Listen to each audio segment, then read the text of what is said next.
Story 1. I have an appointment in the evening, but it takes up the entire day. Story 2. The better question is, what doesn't cause you anxiety? Story 3.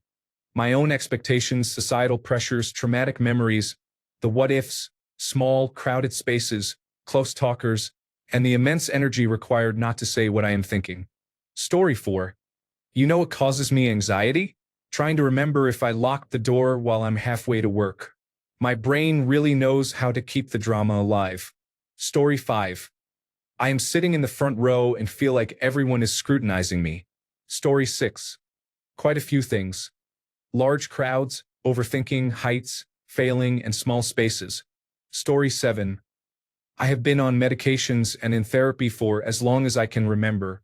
Life, death, my health, the world, and so on. Story 8. It is difficult to know how someone feels when they show no cues, maintain a blank, neutral expression, and do not say how they feel. That is irrational, and I have been actively working on letting go because I am not responsible for other people's emotions. Story 9. I worry about when my next panic attack will occur.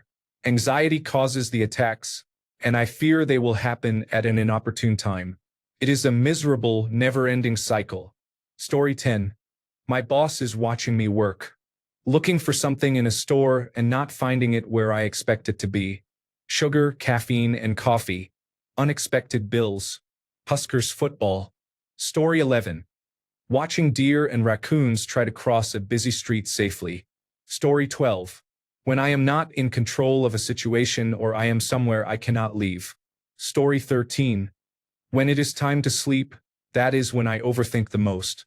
I scare myself with thoughts that trigger anxiety. Story 14.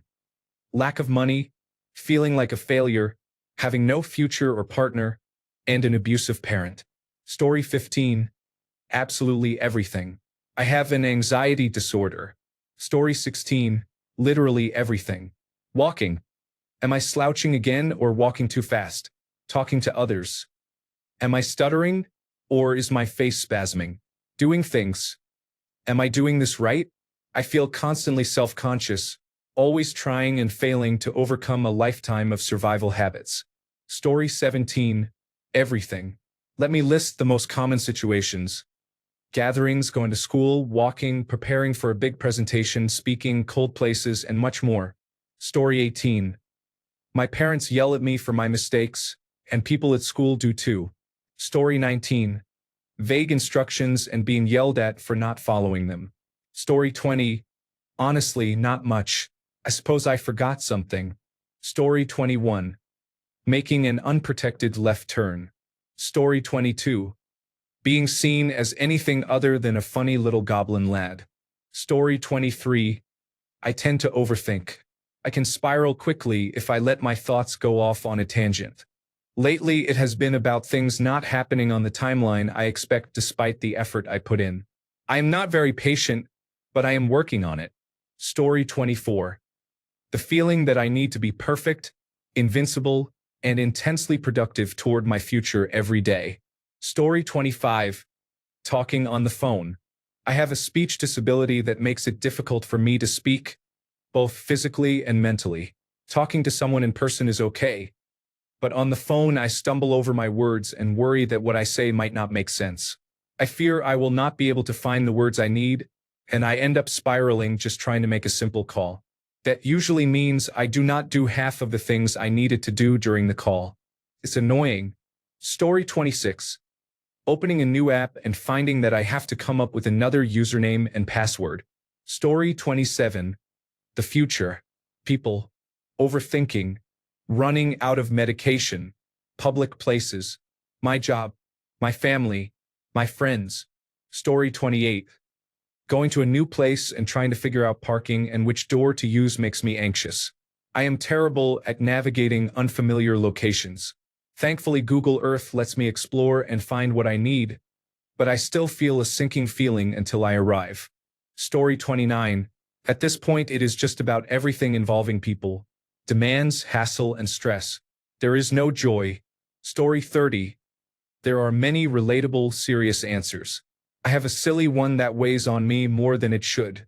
I call it media anxiety. I feel a strange dread when I think of all the media I want to consume but do not have time for. So many video games, movies, TV shows, books, and podcasts, and only a couple of hours a day to enjoy them. I will never have the time to catch up. It is silly and likely a first world problem, but the anxiety is real whether or not it is. Story 31. I tend to get anxious every night before bed because I can't help replaying the day or past events, mentally rehearsing how I should act or what I should say next time. Story 32. During dental work, such as drilling and other procedures, my hands sweat so much that I clutch a handful of paper towels. Story 33. I can't know what other people think or do. I have a long-standing fear of being stabbed. Story 34. I see crowds of people, talk to guys, go to my college, go to work, and sometimes get in trouble with my mom, laughing out loud. Story 35. Social situations cause me anxiety, especially when I worry about being judged or saying the wrong thing, even though I know it is irrational. Story 36. As someone diagnosed with panic disorder, everything affects me. Story 37. Flights. My flight is in 3 months, and I am having nightmares. Story 38. I dislike being confined. I need aisle seats on planes and in theaters. I feel that way about almost everything related to air travel except for the actual flight, which is kind of relaxing. Story 39. A friend is emotionally attached to a man who does not seem serious or caring toward her. He rarely reaches out, does not express his feelings, and she keeps thinking about him even when he ignores her. It is affecting her peace of mind and making her feel weak, confused, and restless. She is not sure whether to let go, ignore her feelings, or handle the situation differently. What can she do to cope with this attachment without losing herself? Story 40. Literally everything, even just waking up in the morning. I wish I were medicated. Story 41. I feel like a failure and that I have no future. Story 42. People who lack common sense and those who do not plan in advance. Story 43. My family, and it's not entirely their fault. We ended up in hard times and I'm still living with my mother, so a portion of my paycheck goes to her by arrangement when I got this job. It's just difficult. She relies on me for help, which I try to provide, but any small slip-up feels terrible. My sister makes it worse. She went to university while I'm still here and acts like she's the smarter one, constantly putting me down whenever I mention maybe going back to school. She keeps bringing up my low grades, as if an autistic person who was denied learning adaptations could have finished high school with the perfect grades she had. She also calls at the worst times. I work night shifts. I leave at 11 p.m. and don't get home until 7 a.m. She knows that and still calls at 8 a.m. My father, who lives an hour away, also stresses me out. I know it's because he's lonely, but I can't be on the phone all day while he talks through a week's worth of information until my phone nearly dies, then asks when I can visit next, as if I can currently afford it. Story 44. The thought of being old and alone in the future, when the world ends and everything descends into mass hysteria.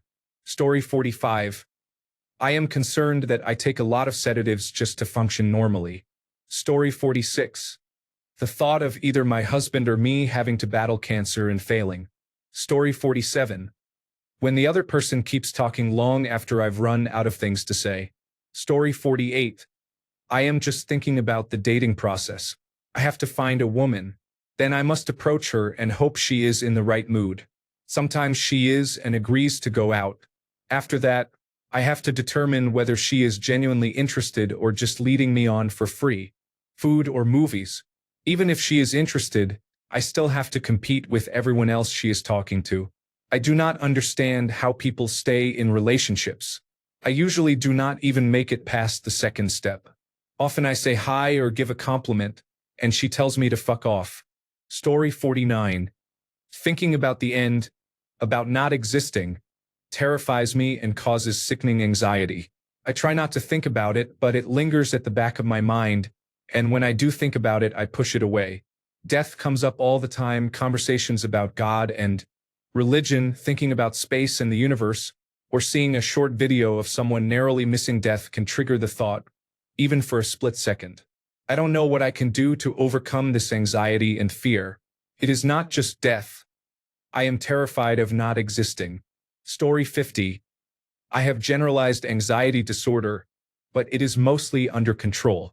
Some of my triggers are highway driving, my cat and his health, being unemployed again, hearing people yell in anger, driving at night, flying, but not as bad as highway driving, heights, artificial intelligence making my career redundant, the internet and what it has done to society, the future, what people think about me, my past, dying, being overweight in public, getting older, familiar smells that I no longer notice, sleeping in by accident, job hunting, encountering a bear, something bad happening to someone I love, another break-in twice so far.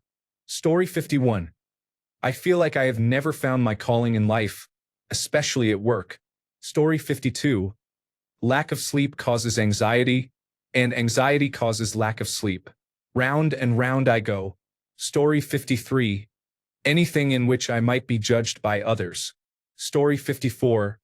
Worrying about everything is so hard to stop. I have dealt with and stuffed everything all my life. It is exhausting. Story 55. I have 4 anxiety disorders. Many things trigger my anxiety symptoms. It is very disabling, but luckily I have 2 great therapists and a great psychiatrist to help me. Story 56. I went to my mother's house to deliver bad news a few weeks ago. It escalated into 2 weekends of bad blood. I forced myself to apologize, but she and her partner did not. Story 57. The way my friends type makes them sound like cavemen who have never seen a keyboard. Story 58. I am afraid to talk to people, even my own family sometimes. I fear being judged for my looks or personality, being stared at, and the possibility that people are laughing at me. Story 59. Notifications are everywhere. I am sure leaving this comment will result in a big red button appearing on my screen. Story 60. Failing, inconsistent behavior from others, and not knowing where I stand with them. Story 61. Nearly everything. Recently, when plans change at the last minute, I need time to prepare mentally. I hate going in unprepared, and I need someone with me when I attend social events with many new people. If my anchor cancels or arrives late and tells me just before the event starts, I have a panic attack. Story 62.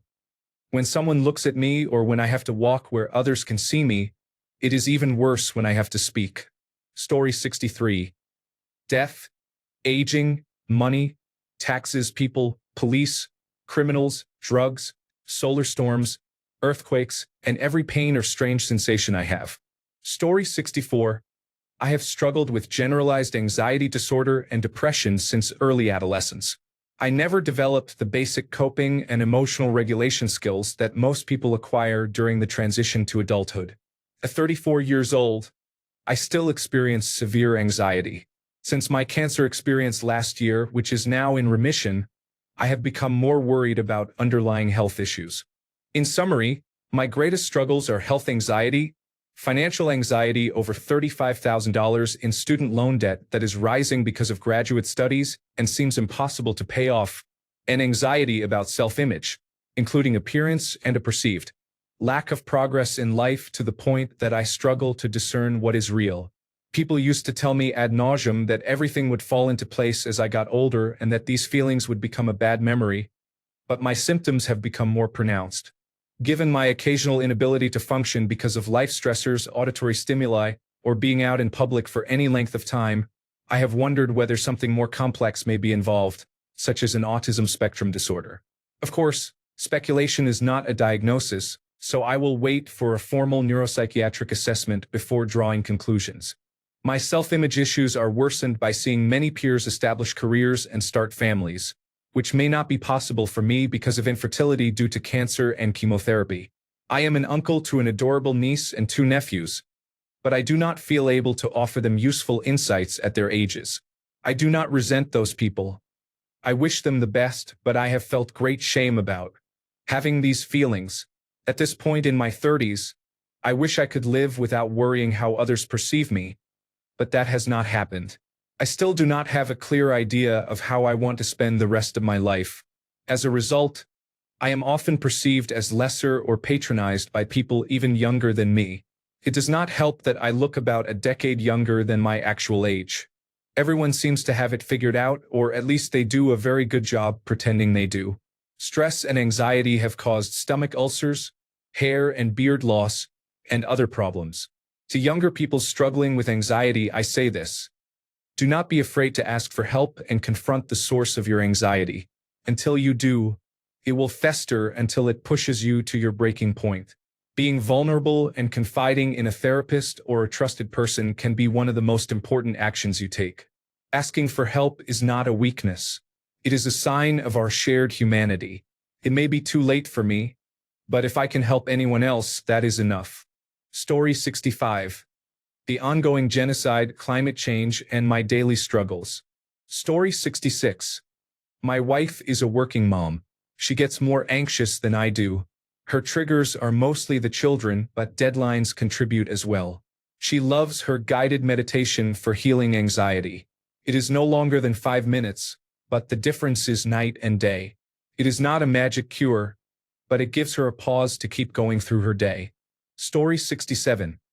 Eye contact. Too little or too much? Am I starting to look creepy? Or do I seem uninterested? Story 68. There are many causes, but it is usually the display of anger, protests, confrontation, shouting, fighting, arguing, abuse, and cruelty. Story 69. Mostly uncertainty and overthinking. My brain loves making worst-case scenarios out of nothing. Story 70. It turns on randomly for no apparent reason. Story 71. I become anxious whenever I feel physical pain. Even small aches make me worry about what might be wrong. Story 72. Some people do not confront themselves deeply enough, so I have to leave them behind because they will drag me down. It has happened to some of my closest friends. They were talented and intelligent, but they did not try. I am not talking about drug use, but I have had friends who were so gifted yet did not make the effort. They eventually became dependent on others and expressed unhappiness around me, asking why I am doing better now when they used to be ahead, even though deep down they know it is because I worked very hard to improve my life. This year, 3 childhood best friends told me they love me as a person but cannot talk to me or be happy for me while they are going through so much. I do not know. Story 73. I was making cookies for a club event tomorrow because it is a tradition for someone to bring cookies. You know what made my anxiety spike? What if people think I am just bringing cookies to seek attention? I brought cookies last time. What if they think I just want everyone to compliment me? I am not, just so you all know. They are not even good cookies. They are kind of crappy, to be honest. Story 74. Nothing since I exercise regularly and do not use my phone. Story 75. I avoid being around too many people. It depends on the situation. I can handle a concert, but I prefer to skip shopping malls or crowded grocery stores. Story 76. Lack of vision about where I will be in the next 5 years and concerns about geopolitics. Story 77. The biggest issue is going into work and not knowing what kind of chaotic situation I am walking into. I am never bothered by the jobs I have to do. Even the worst ones are fine if I know they are coming. Story 78. Everything. Even the thought of being late causes me anxiety. Do not get me started on the anxiety caused by thinking about the future. Story 79. Whenever I have to show people something I made. Story 80. Personal finances. People in movies who do not turn on the lights in an empty house, who snoop or who hide. Story 81. I occasionally have panic attacks only in supermarkets. I do not know why. Story 82. Life is like a clock that is ticking. I really want to achieve something. Story 83. The thought of them continuing to be fools with no consequences. Story 84. Many thoughts, for example, believing that I am wasting my time or that someone may be in love with me. Story 85. I feel like the shorter list would be what does not make me anxious. Story 86. Things cost money. I only have this much. I could afford to buy this, but I might not be able to afford anything else. I need more money. My job is not going to give me more. It is only Monday. Payday is in 10 days. I am hungry. I can afford to eat today, but I might not be able to eat tomorrow. Rent is due in a week. I am covered for it now, but that may change. Still hungry. Story 87. At this point, I don't know. I live a comfortable life and am popular with people in most areas. I guess it's the lack of oxytocin. Story 88. People coming into my house or my personal space and touching me. Worries about bugs, infestation, and damage to the house. Concerns about eating. Anxiety about time passing and thoughts of losing family when I am heavily dependent on others. Conflicting feelings about having children and fear of my biological clock running out. Concern that my mental state is not improving. Not being who I want to be or where I want to be in life. Story 89. I am trying to get out the door, but my spouse and children are not ready, even though we discussed the departure time for hours. Story 90. Everything. I experience anxiety because of my anxiety disorder. Story 91. The thought of working 5 days a week until I'm 60. Story 92. I feel claustrophobic in small spaces. I also have social anxiety before an event, but I am usually okay while I am there until suddenly it becomes too much.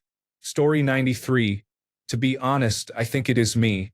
I am a chronic people pleaser and constantly try to navigate everyone else's feelings when planning. I don't say no when I want to. Knowing that some family members dislike each other when we have a party gives me major anxiety because tensions will be high.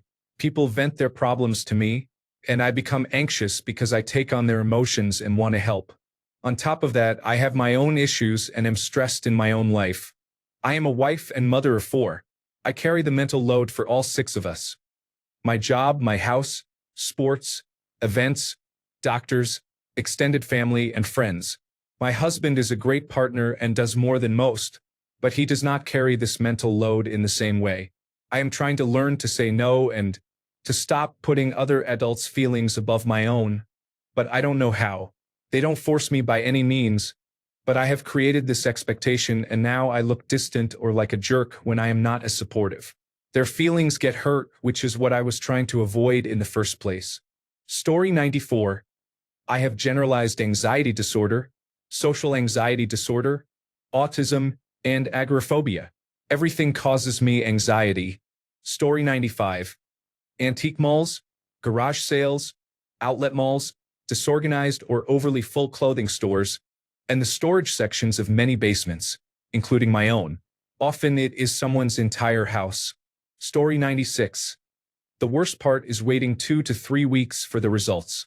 Why does it take so long to give me an exam paper that I failed in 2 minutes? Story 97. I am terrified of death. I understand that it is inevitable and that we will all die, but I cannot wrap my head around how it is possible to simply cease to exist. Story 98. I don't even know. It seems to be free-floating anxiety. Story 99. Very large crowds in small spaces suddenly moving quickly, or people or children screaming unexpectedly when I am out in public, make me uneasy. Living in the United States, where school and mass shootings are more likely to occur, sometimes makes me think twice about gathering tightly in large crowds. I still travel and attend public events, but I feel more nervous and hesitant now. Story 100.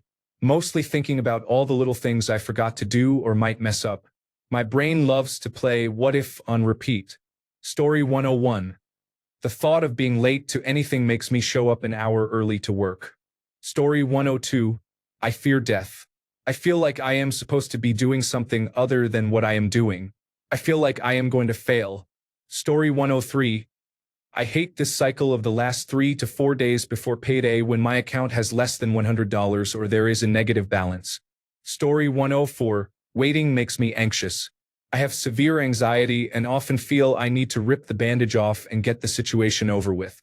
If there is a wait for something I am anxious about, I try to avoid it by going somewhere else or coming back later. Crowds really bother me. I have walked out of busy grocery stores to return at a quieter time. This affects my everyday life because it limits the time I have for doing things. For example, I avoid going to the city between 2:30 p.m. and 7 p.m. because traffic is so bad. I have seen my anxiety grow much worse since the coronavirus disease 2019 pandemic. Story 105. Right-wing nutjobs who voted the orange man into office. Story 106. When I want to tell someone something but I don't know if they will like it. Thanks a bunch for sticking around till the end of the video. Remember to subscribe, and until next time, stay awesome and goodbye.